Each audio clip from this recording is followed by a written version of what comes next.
Doctor Yunus কি মুসলিম আদৌ, নাকি তিনি খ্রিস্টান, অর্থোডক্স খ্রিস্টান?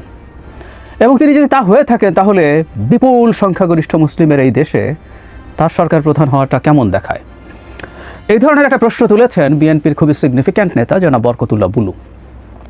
আমরা তাকে জানি, দীর্ঘদিন থেকে বিএনপির রাজনীতি করেন, এমপি হয়েছেন, কয়েকবার মন্ত্রী হয়েছেন, ওনার অনেক পরিচয়, খুবই দুর্দান্ত সংগঠক নেতা হিসাবে খুবই পরিচিত মানুষ। কিন্তু গতকাল তিনি একটা অনুষ্ঠানে যে ভাষায় এসব প্রশ্ন তুলেছেন, এগুলো নিয়ে আমাদের সিরিয়াসলি কনসার্ন হওয়া দরকার। শেখ হাসিনা পতন পরবর্তী সময়ে আমরা আমাদের রাজনৈতিক পরিমণ্ডলটা কেমন হবে, রাজনৈতিক প্রতিযোগিতা, বাকবিতণ্ডা, ইভেন ঝগড়াঝাটিও আমরা কতটুকু পর্যায় পর্যন্ত নেব, ওটার পরিসীমা কতটুকু, রেড লাইনটা কোথায়, এই আলাপগুলো আমার মনে হয় করা খুবই জরুরি। সেই কারণে এই বক্তব্যটা আমার কাছে খুবই সিগনিফিক্যান্ট বলে মনে হয়। এটা নিয়ে একটু অন্তত আমাদের আলোচনা করে রাখা দরকার।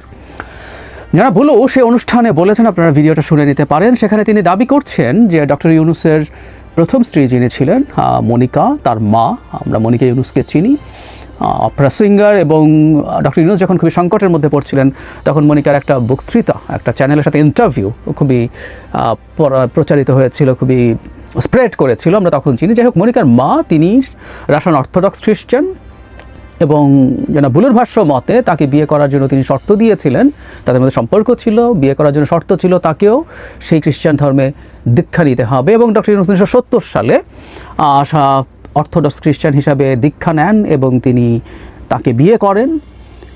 এখন তিনি এই প্রশ্ন তুলছেন যে এরপর তিনি আবার মুসলিম হয়েছে কিনা, মানে হচ্ছে যদি না হয়ে থাকেন তাহলে তিনি এখনও খ্রিস্টান আছেন, এবং আমাদের এই রকম ব্রুট মেজরিটি যেখানে মুসলিম সেখানে তিনি দায়িত্বে থাকতে পারেন কিনা, এই ধরনের একটা প্রশ্ন। এবং খুবই অবিশ্বাস্য একটা মন্তব্য তিনি করেছেন। তিনি এই ব্যাপারে খোঁজ খবর নেওয়ার জন্য জনাব নাহিদ ইসলাম, এনসিপি প্রধান এবং জামায়াত প্রধান ডাক্তার শফিককে অনুরোধ করছেন, এবং ডাক্তার শফিককে আল্লাহর অলি বলছেন। এটাও খুবই ইন্টারেস্টিং ব্যাপার, আল্লাহর অলি বলে ফেলছেন তিনি, এতটাই প্রতিষ্ঠিত। তো তাহলে তো জামাতের দলটাই করা উচিত সবার, যেখানে সভাপতি একজন আল্লাহর ওলি। যাই হোক, আমি সেই দিকে আলোচনায় যাচ্ছি না, কিন্তু যে প্রশ্নটা আমরা করছি, ডক্টর ইউনূসের সাথে যৌক্তিক কারণেই বিএনপি সংঘাত তৈরি হয়েছে, এবং এটা আস্তে আস্তে কঠোর দিকে যাচ্ছে। এটার জন্য আমি ইভেন ডক্টর ইউনূসকেই বেশি ব্লেম করি, প্রধানত ব্লেম করি। এটা নিয়ে আমার যথেষ্ট আলাপ আছে, কথাবার্তা আছে। তার সরকার বিএনপির প্রতি বিমাতাসুলভ আচরণ করছে, তার সরকার একটা দলকে সমর্থন করছে, তার সরকার বিএনপির ডিসেম্বরের মধ্যে নির্বাচনের যৌক্তিক দাবিকে যুক্তি দিয়ে ফাইট করছেন। আজ পর্যন্ত আমরা জানি না কেন নির্বাচন ডিসেম্বরে করা যাবে না, এরকম অনেক কিছু। এবং তাদের এই সরকারের অনেক আচরণ দেখে এটা মনে হতেই পারে তারা তাদের সরকারটাকে as much as possible lengthy করতে চায়। এটা mid of next year, June next ইয়ারও না, আরও বেশি তারা এটাকে নিয়ে যেতে চায়। এগুলো আনার যথেষ্ট কারণ আছে। এবং সাম্প্রতিক বেশ কিছু আচরণে তিনি, বিশেষ করে টোকিওতে গিয়ে তিনি যেভাবে বিএনপিকে ব্লেম করেছেন, এগুলো খুবই দৃষ্টিকটু হয়েছে, এবং এমন তথ্য দিয়ে ব্লেম করেছেন যেটা সঠিক তথ্য নয়, এটা ডিসইনফরমেশন। সব ঠিক আছে, সো বিএনপির সাথে তার এক ধরনের টাফ সম্পর্ক তৈরি হয়েছে, তার সাথে বিএনপি টাফভাবে কথা বলতেও পারে, সবই ঠিক আছে, এমনকি তার উপরে চাপ প্রয়োগ করার চেষ্টা করতে পারে। কিন্তু এমন সব কথা এখানে আনা হচ্ছে, এমন সব কথা দিয়ে আক্রমণ করা হচ্ছে, আমি মনে করি বাংলাদেশে ভবিষ্যতে এই ধরনের কথার কোনো স্পেস থাকা উচিত না, কোনো স্পেস থাকা উচিত না। বাংলাদেশের মতো একটা ব্রুট মেজরিটি যেখানে মুসলিম, সেখানে যদি তাত্ত্বিকভাবে বলছি ধর্মীয় বা এথনিক সংখ্যালঘু কোনো মানুষ কোনো দিন সরকার প্রধান হয়, ওটা এই দেশের গণতন্ত্রের শক্তিকে ইন্ডিকেট করবে, আমি মনে করি। এটা আরও পজিটিভ বলে আমি সেদিন মনে করব। সুতরাং এর মধ্যে সমস্যার কিছু নাই। আর কোনো একজন মানুষের এই ধরনের ব্যক্তিগত বিষয়, সেটা যথেষ্ট তথ্য প্রমাণ উপস্থাপন না করে বলা, আর থাকলেও এগুলো আমাদের পলিটিক্যাল স্ফিয়ারে আলোচনার বিষয়ই না। অ্যাড হোমিনাম বলে ব্যক্তিগত আক্রমণ করা, এটা লজিক্যাল ফেয়ালেসি। যখন যুক্তি থাকে না তখন কাউকে আক্রমণের জন্য আমরা এই ধরনের ব্যক্তিগত আক্রমণ করি, কারণ ওনার এইটার সাথে, এটা সত্য কি মিথ্যা, এটার সাথে তিনি যা করছেন সেটাকে ফাইট করার কোনো সম্পর্ক নাই। উনি যদি সাচ্চা মুসলমানও হন, উনি যদি জামায়াতের আমিরের মতো আল্লাহর ওলিও হন, উনি যদি ভুল করে থাকেন, জামায়াতের আমির যদি আল্লাহর ওলিও হয়ে থাকেন, জনাব বুলুর ভাষ্য মতে, ওনার বক্তব্যে ভুল নিয়ে আমরা আলোচনা করি, আমি করেছি, সোশ্যাল মিডিয়াতে আলোচনা আছে, প্রচুর আছে। সুতরাং কে কী ব্যাকগ্রাউন্ডে সেটা না, ডক্টর ইউনূস কী করছেন সেটা তার কর্মকাণ্ড, কাজ দিয়েই ফাইট করতে হবে। এই ধরনের বিষয় বাংলাদেশের রাজনীতিতে ভবিষ্যতে রেড লাইন হিসাবে থাকা উচিত। এই রেড লাইন কেউ ক্রস করবেন না। আমি মনে করি বিএনপির কখনো কখনো আমরা দেখছি, কোনো কোনো জায়গায় দেখছি, কোনো কোনো নেতার মধ্যে এক ধরনের ইনটলারেন্স তৈরি হচ্ছে। এই ইনটলারেন্সের কারণে কেউ এমন কথা বলছেন যেটা বলা একেবারেই অন্যায়, কেউ কেউ মেজাজ হারাচ্ছেন, কখনো রিপোর্টারের উপরে, কখনো সহ আলোচকের উপরে। এই জিনিসগুলো না হওয়া ভালো, এই জিনিসগুলো না হওয়া ভালো, বিশেষ করে সেই দলটার ক্ষেত্রে যে দলটা ক্ষমতায় যাওয়ার সম্ভাবনা প্রায় না বলে আমি একদম শতভাগী বলে দিই। সুতরাং সেই দলটা যখন ক্ষমতায় যাবে, সেই দলটা আগে তার এই সাইন দেখাতে হবে যে পরিবর্তিত বাংলাদেশ তারা ধরতে পারছেন। আমি এটা মানে দ্ব্যর্থহীনভাবে বলতে চাই, বিএনপির অনেক আচরণ, বিশেষ করে টপ লিডার জনাব তারেক রহমানের দিক থেকে অনেক আচরণ আমরা দেখেছি যেগুলো ক্লিয়ারলি বার্তা দেয় যে বিএনপি পরিবর্তনটা ধরতে পারে, বিএনপি অন্তর্গতভাবে পাল্টে যাওয়ার চেষ্টা করছে। কিন্তু দীর্ঘদিন ধরে বিএনপিতে যে নেতারা ছিলেন, যারা আগে এক ধরনের রাজনীতি করে গেছেন, সেই রাজনীতিটা যে আর চলবে না, এই ব্যাপারটা সম্ভবত অনেকে ধরে উঠতে পারেননি। যত দ্রুত তারা ধরতে পারবেন সেটা তাদের জন্য যেমন মঙ্গল, রাষ্ট্রের জন্য মঙ্গল। জাতীয় মুক্তিযোদ্ধা কাউন্সিল অধ্যাদেশ, যেটা এই সরকারের আমলে জারি করা হলো, এবং সেখানে বেশি বিতর্ক যেটা নিয়ে হয়েছে সেটা হচ্ছে মুক্তিযোদ্ধার সংজ্ঞা। এবং সেই মুক্তিযোদ্ধার সংজ্ঞা অনুযায়ী প্রাথমিকভাবে পত্রিকায় রিপোর্ট এসেছিল শেখ মুজিবুর রহমান সহ আরও 400 জনের মুক্তিযোদ্ধার খেতাব বাতিল করা হয়েছে, এরকম একটা তথ্য।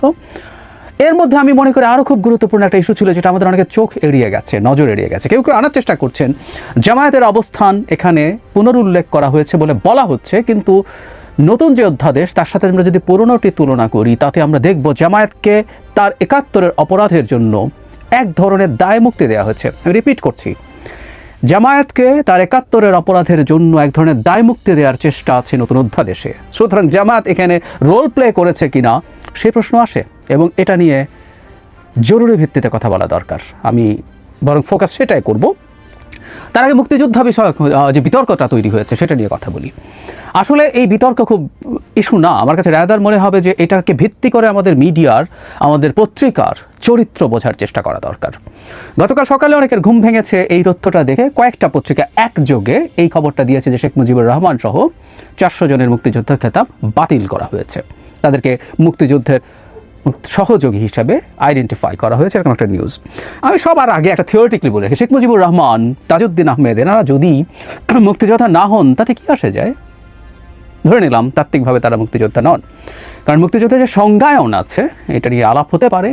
যিনি আসলে যুদ্ধক্ষেত্রে কাজ করেন তিনিই মুক্তিযোদ্ধা, এইরকম একটা পারসেপশন আমার নিজেরও আছে। এর বাইরে আমি বহুবার বলেছি শেখ মুজিবুর রহমানকে জাতির পিতা মনে করি না, কিন্তু শেখ মুজিবুর রহমান না, আমরা আমাদের মুক্তিযুদ্ধের সময়টা নিয়ে আমি বাংলাদেশে আমেরিকার মতো ফাউন্ডিং ফাদার্স তত্ত্বে বিশ্বাসী, এবং এটাও আমি মানি যে ফাউন্ডিং ফাদার্সদের মধ্যে আমেরিকাতে যেমন জর্জ ওয়াশিংটনকে আলাদা করা হয়, সবচেয়ে বড় বলে ধরা হয়, শেখ মুজিবুর রহমানকে আমি বাংলাদেশের মুক্তিযুদ্ধের ইতিহাসে সেই জায়গাটা দিতে চাই। কিন্তু তার জন্য তাকে মুক্তিযোদ্ধা হতে হবে, উনি মুক্তিযোদ্ধা না থাকলে বিরাট খারাপ কিছু হয়ে যাবে, আমার কাছে তা মনে হয় না। কিন্তু আলোচনাটা একটু করে রাখি, কারণ এটা আমাদের মিডিয়ার চরিত্রের জন্য, মিডিয়ার চরিত্র বোঝার জন্য কাজ করবে। যে পত্রিকাগুলোতে এই খবরটা এসছে, মানে এটা মিসইনফরমেশন না ডিসইনফরমেশন, এই প্রশ্নটা হওয়া জরুরি। এবং এটা যদি ডিসইনফরমেশন হয়ে থাকে তাহলে এটা খুবই মারাত্মক একটা ব্যাপার। আসলে যে অধ্যাদেশটা আমাদের সামনে এসছে সেটার ভিত্তিতে এটাকে দুভাবেই একরকম ইন্টারপ্রিট করার সুযোগ থাকতে পারে। মানে শেখ মুজিবুর রহমানের মুক্তিযোদ্ধার খেতাব তুলে নেওয়া হয়েছে কিনা, আবার হয়নি, দুটোই আসতে পারে। আমি মনে করি এখানে মুক্তিযোদ্ধা খেতাব অনেকে তুলে নেওয়া হয়েছে যাদেরকে মুক্তিযুদ্ধের সহযোগী বলা হচ্ছে। আমি এটাকে খুবই সঠিক বলে মনে করি। সুতরাং সরকার যে স্টেপটা নিয়েছে আমি এটার পক্ষে আছি। হরে দরে যে কাউকে মুক্তিযোদ্ধা বানিয়ে দেয়া, যিনি সাধারণ বাংলা বেতার কেন্দ্রে গান গাইছেন, যিনি বাইরে বসে মুক্তিযুদ্ধের পক্ষে জনমত তৈরি করেছেন, যিনি ফুটবল টিমে কাজ করেছেন, খেলেছেন ফুটবল, সব কিছু আমাদের মুক্তিযুদ্ধকে সাহায্য করেছে, কিন্তু তিনি মানে বুলেটের সামনে যিনি বুক পাতেননি। মানে এই কথাটা বলার সময় আমার স্বাধীনতা নামে একটা গান আছে পশ্চিমবঙ্গের শিল্পী শিলাজিতের, সেখানে একটা বাক্য এরকম, যে অধীন দিনে রাতে বুলেটে যে বুক পাতে সে বুঝেছে স্বাধীনতার মানে বুলেটে বুক পাততে হয় যোদ্ধা হওয়ার জন্য, আমি মনে করি। আর সবাইকে আমরা হরে দরে যোদ্ধা বলে ফেলি, সব কিছুকে যুদ্ধ বলে ফেলি, প্রয়োজন নেই। প্রত্যেকের গুরুত্ব আছে, কিন্তু আমার কাছে মনে হয় এটা টু মাচ। কিন্তু অধ্যাদেশের মধ্যেই আসলে যে শেখ মুজিবুর রহমান এবং সেই মুজিবনগর সরকার, তাতেই এটা সম্ভব, কারণ ওখানে মুক্তিযোদ্ধার যে সংজ্ঞা আছে সেটার মধ্যেই একটা সাবহেডিং আছে ইউনিফর্মধারী বাহিনী ও মুজিবনগর সরকার। এখানে বলেই দেওয়া হয়েছে, 4টা টাইপ আছে, এর মধ্যে খুব ক্লিয়ারলি প্রবাসী বাংলাদেশ সরকার ব্র্যাকেটে মুজিবনগর সরকার। একটা ডিবেট আসলে হবে, এখন হয়েছে, এটাকে কেন্দ্র করেই হয়েছে। মানে সরকার বলতে আমরা কি বুঝি, আমি আসবো সেই জায়গায়। সো মুজিবনগর সরকারের সবাই যে মুক্তিযোদ্ধা, এতে কোনো সন্দেহ নেই। এখানে ওই অধ্যাদেশ দেখেই বোঝা যায়, সেই বিবেচনায় শেখ মুজিবুর রহমানের মুক্তিযোদ্ধা খেতাব, তাজউদ্দিন আহমেদ, ওই সরকার আর যারা যারা ছিলেন, সেটা শেষ হয়ে যায় না। খুব সিগনিফিক্যান্ট একটা পরিবর্তন আছে, এটাকে আমরা খুবই পজিটিভ বলবো। ফিল্ড হাসপাতালে কর্মরতদেরকেও মুক্তিযোদ্ধা হিসাবে এখানে স্বীকার করা হয়েছে, মানে যারা ফিল্ড হাসপাতাল যুদ্ধক্ষেত্রের ওখানে কাজ করেছেন, আমরা মনে করি তারাও খুবই বড় ঝুঁকি নিয়েছেন, তারাও মুক্তিযোদ্ধা হতেই পারেন।